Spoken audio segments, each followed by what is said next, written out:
sejam bem-vindos a mais um episódio do Advogado do Diabo, a Justiça e os Números. Eu sou a Diana Ramos, diretora do Jornal de Negócios, e o Advogado do Diabo é Luís Miguel Henrique, como bem sabemos. Olá, Miguel. Viva. O Advogado do Diabo é a figura que se propõe a olhar para além do óbvio, por isso vamos a mais uma análise esta semana.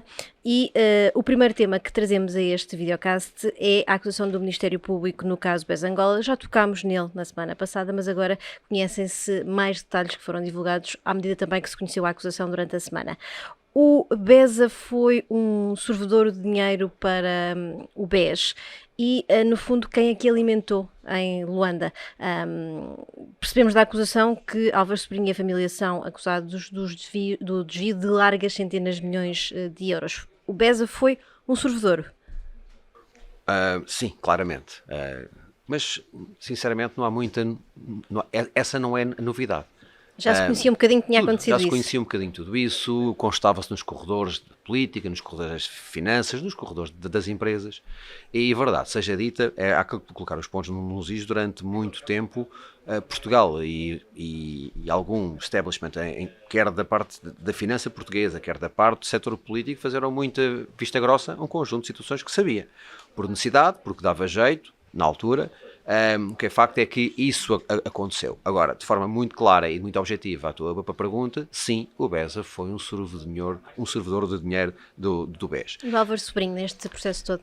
Álvaro Sobrinho era uma personagem que eu não conheço pessoalmente, apenas conheço, vou lendo daquilo que sei das pessoas que com ele lidaram e com conversaram, pessoa extremamente afável e acessível, muito inteligente, extremamente perspicaz, muito sagaz, e percebeu claramente que no sistema em Luanda e no sistema em Portugal havia pontos mortos, pontos cegos. Nós normalmente nos retrovisores, quando estamos a conduzir, temos aqueles que são os pontos cegos em que não vemos. E realmente, hoje nas câmaras de vigilância, às vezes nos filmes, vemos aquelas partes que não se apanham. E Álvaro Sobrinho teve a capacidade de detectar as fragilidades em Luanda, as fragilidades em Lisboa e particularmente o buraco negro que era as relações entre o Banco Central de Luanda e o Banco Central em Lisboa. E a partir dessa leitura, a partir desse diagnóstico, criou uma cascata de empresas, quase um pipeline, um Nord Stream, para o dinheiro fluir de Lisboa para de Luanda para as empresas e para as contas deles, e daí não sabe o quem. Com o dinheiro permanentemente a sair do BES diretamente para Angola, certo, e depois a ser distribuído. Sem um conjunto de regras que leva, obviamente, a questionar, e verdade seja dita, que a determinado momento o Banco Central em Portugal, tanto o nosso governador, na altura Carlos Costa, começa a tentar questionar e a tentar ter a colaboração do Banco Central angolano para começar a cruzar a informação que não ficava clara, mesmo dos relatórios e até das reservas que os auditores iam colocando. Não só no que punham escrito, mas naquilo que em reuniões e em conversas transmitiam oficiosamente, porque é preciso colocar as coisas à data. Angola tinha um peso político e um peso económico e financeiro. Nós, na altura, Portugal dependia muito daquilo que... Até porque se via, não era só o que representava naquele momento, era o potencial que poderia vir a representar.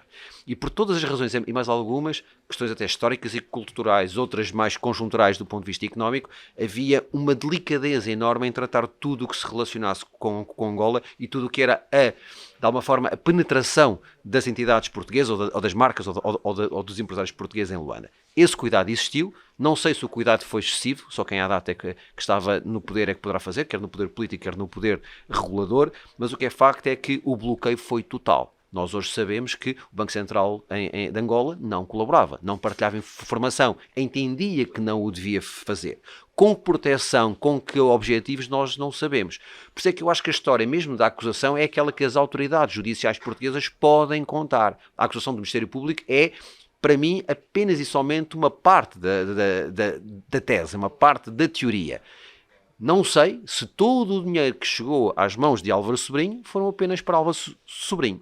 Se nós perguntarmos a um conjunto de pessoas em Luanda, a resposta é óbvia, e um conjunto de jornalistas, não, ele não foi apenas o único que beneficiou disso. E Ricardo Salgado ficou um bocadinho perdido nessa teia, com uma imagem que tinha em Portugal diferente daquela que se refletia em Angola? Ricardo Salgado, como muitas das pessoas que às vezes estão no topo da cadeia alimentar, analisa e subestima por deficiência, muitas vezes o que se passa fora do eixo em que ele controla. E se ele era o dono disto tudo lá de cá do Atlântico, percebeu claramente que do lado de lá, e no hemisfério sul, e particularmente em Angola, pouco ou nada mandava e estava sujeito às indossocracias locais e a tudo o que o aparelho, o establishment político particularmente, mas também o financeiro, que dependia claramente daquilo que o MPLA e que José Eduardo dos Santos à data visita. Estamos a falar de uma altura em que José Eduardo dos Santos punha e dispunha de tudo o que se passava em Luanda.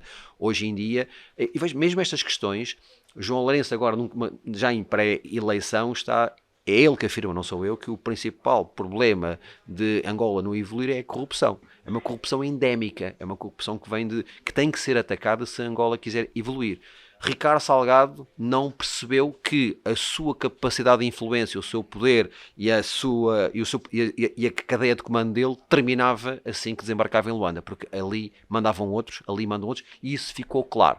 É claro que a partir de determinado momento, aquilo que devia ser a última esperança para o resgate e a recuperação do Grupo Espírito Santo, claramente Ricardo Salgado via em Angola uma tábua de salvação para aquilo que estava escondido dentro das contas do GES e do próprio BES. Essa tábua de salvação não foi mais que o último prego no caixão de Ricardo Salgado e do Grupo Espírito Santo. O Miguel já baforou aqui um bocadinho por alto, mas vamos a esta questão do Nord Stream, que se criou aqui entre BES e depois o fluxo de dinheiro que circulou na economia angolana. O esquema passava sobretudo pelo financiamento a sociedades offshore, sem que existisse um controle de risco de crédito, um controle de informação sobre quem eram os beneficiários dessas sociedades, e o que pergunto é como é que isto tudo é possível, porque o dinheiro saía de uma sociedade que estava sob um controle apertado do Banco de Portugal em Portugal, mas que financiava uma outra entidade que aparentemente cedia crédito sem olhar ao risco. É aqui que as teses mais elaboradas vão dizer que Álvaro Sobrinho não tinha capacidade, e quando digo capacidade não era a inteligência, não era a sagacidade, essa ele tem e aproveitou. Mas é impossível não fazer isto com o compadrio e com a conivência e com a complacência de um conjunto de autoridades políticas e autoridades financeiras. Até porque as autoridades financeiras em Luanda não são nem intelectualmente nem organicamente independentes. A estrutura de poder é altamente verticalizada. Portanto, pensar que o Banco Central em Luanda e o Governador tinham total autonomia para pôr e dispor e para colocar um conjunto de práticas, sabe-se que hoje, se calhar ainda não é assim, mas à data não o era com certeza absoluta. E a partir deste momento a resposta é: isto é quase um inside job, isto é, tem que haver conivência interna para que esse crédito possa ser dado. Tem que haver conivência dos auditores internos do banco, do Conselho de Administração, tem que haver do regulador. E muito do que se passa aqui é culpa do regulador local. E volto a dizer, em determinado momento, nós em Lisboa e o Governador e os departamentos do Banco Central aqui em Portugal perceberam claramente que havia ali algo que estava errado, quis chegar à informação e essa informação foi bloqueada pelo Banco Central em Angola. O que significa que havia, pelo menos do lado de lá, se não havia a certeza, pelo menos havia a desconfiança de que alguma coisa estava mal. E isso foi, obviamente, mais do mesmo que veio a contribuir para que o buraco fosse desse tamanho e que teve a solução que nós sabemos. E Álvaro Sobrinho foi usado na forma como utilizou este dinheiro. Sabemos pela acusação que houve gastos fora do normal em objetos como relógios de luxo, compra de muito imobiliário também de luxo, e houve também até verbas para financiar o Sporting. Houve aqui a ousadia. O problema destas pessoas é que quando chegam a este ponto acham que são impunes. Tudo lhes é permitido. Duas ou três questões. A parte interessante também disto é, volto a dizer, não podemos ser cínicos ao ponto de achar que o Sr. Álvaro Sobrinho é que teve a proatividade de procurar um conjunto destas coisas. Muitas delas ele estava sentado e fomos nós, e quando digo nós, muitos dos entidades portugueses, empresários da construção civil, que lhe foram vender prédios, pessoas que foram vender carros, e nomeadamente, em relação ao Sport, ou de empresas, grupos de comunicação social, que aportaram, ou que chegaram junto da família para salvar. Portanto, houve muito dinheiro angolano que à data salvou bancos, salvou empresas e grupos de comunicação social, empresas de construção civil e até clubes de futebol. A verba salvou o Sporting, aparentemente, mas o que é que teria acontecido se isto tivesse dado Eu não digo que salvou o Sporting, porque é uma expressão extremamente forte. Na altura foi um montante crucial. Eu até posso dizer que acredito que salvou o futebol profissional do Sporting, e o futebol profissional do Sporting não seria o que é hoje sem uma reestruturação que foi feita, que por um lado teve a componente... Porque Álvaro Sobrinho nunca quis num primeiro momento ser acionista do Sporting. Álvaro Sobrinho emprestou dinheiro ao Sporting, e quando o Sporting não teve a capacidade de o pagar, ele converteu, foi convencido a transformar aquilo em capital dentro do plano de reestruturação, que também de onde veio... Também o Sporting não conseguiu para pagar os empréstimos que tinha à banca, de onde veio as VMOCs, que agora tem o negócio em mãos que tem, com, perdão, a rondar sensivelmente os 70%. Mas resumindo, e voltando um bocadinho ao princípio e na figura de Álvaro Sobrinho estava quieto e sossegado e as coisas apareciam-lhe no colo. Porquê? Porque a necessidade em que o país, a necessidade que as empresas e que um conjunto de instituições em Lisboa passavam, fez-nos, se calhar, perder algum sentido moral e alguns valores, porque todas estas situações nós sabíamos, todas as situações eram conversadas. Agora, o estado de necessidade a que o país chegou, o estado de necessidade em que um conjunto de grupos e de empresas, incluindo clubes de futebol, chegaram, fez com que se socorresse das boias que estavam a dispor. E nem todas eram das mais limpas possíveis. E já que estamos na bola, vamos a um outro tema da semana, um tema pouco habitual num jornal de negócios, mas que marca claramente a semana. O futuro de Cristiano Ronaldo e a situação em que, de certa forma, se colocou. Ronaldo já não é um negócio apetecível para os clubes, sobretudo para os grandes clubes de futebol?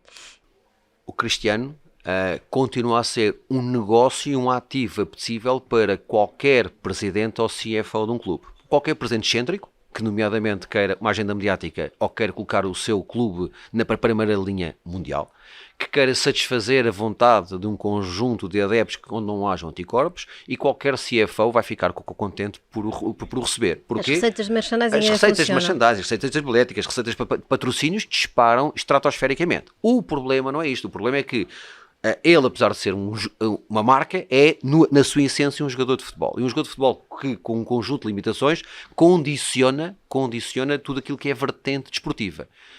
A esmagadora maioria dos treinadores hoje, com o futebol que hoje existe, ao mais alto nível, vão ter alguma reticência em aceitar o jogador que Cristiano ainda julga ser.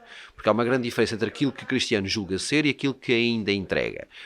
Eu tenho dito isto nos últimos dias, que é a principal característica que levou o jovem, o rapaz Cristiano Ronaldo ao píncaro, que levou ao topo do mundo, que é a capacidade de ele se elevar e a exigência que ele coloca. Eu dizia que nós recordamos às vezes entrevistas de Rui Costa e Luís Figo, que diziam que ele com 17, 18 anos dizia que ia ser o melhor do mundo. Mas essa capacidade que o levou ao topo é aquela que agora está a fazer destruir valor. Ele vai ter que ter a percepção de que, para poder continuar a ser útil às organizações e aos clubes, para continuar a ser um bom negócio, tem que alterar e tem que gerir melhor o seu ego. O que ele fez nos últimos tempos foi apenas destruir valor na sua própria marca, e isso, o legado dele futuro merece muito mais do que isso. Mas isso leva-me a outra questão. O paradigma dos negócios no futebol está ou não a mudar? Em Portugal ou no mundo? De forma transversal, porque Portugal acaba por beber o resto do que acontece. No mundo já começou a mudar. Agora, e quando digo no mundo, naquilo que é o mundo do futebol de elite que está na Europa, quando começamos a olhar para os clubes em Inglaterra, para mesmo algumas sociedades, e o Barcelona é o caso disso, em que está numa situação financeira grave, mas as mudanças não chegaram, mas em Portugal não, para ser sincero. Eu continuo a ser altamente crítico para a forma como os clubes são governados. Porquê? Porque apesar de serem SADs, algumas delas cotadas em bolsa, o que é facto é que na sua essência o controle está num clube, numa associação, que de X em X anos vão a votos. E isso significa um cariz muito popular e muito eleitoralista, em que o sócio que indiretamente controla tudo isto apenas quer saber se a bola entra ou se a bola sai. Como é que o dinheiro é gasto, como é que isso acaba de ser possumense. Então, resumindo, o modelo de governança, o modelo de compliance, ainda hoje do futebol português, que começa no topo, pela Liga de Futebol, e que vai por aí abaixo pelos clubes, é extremamente eficiente. Portugal conseguiu criar um dos clusters, apesar de sermos um país de 10 milhões de habitantes, um cluster altamente competitivo no mundo. Temos dos melhores jogadores, dos melhores treinadores, dos melhores empresários, não temos dos melhores dirigentes. Quando o tivermos, poderemos então sim ser totalmente orgulhosos do cluster que criámos. Muito obrigada, Miguel. E está assim fechado mais um episódio do Advogado do Diabo, a Justiça e os Números, este novo videocast do Jornal de Negócios. E cá estaremos, Miguel, para a semana para mais um episódio. Muito obrigado. Até lá. Até à próxima. Até para a semana.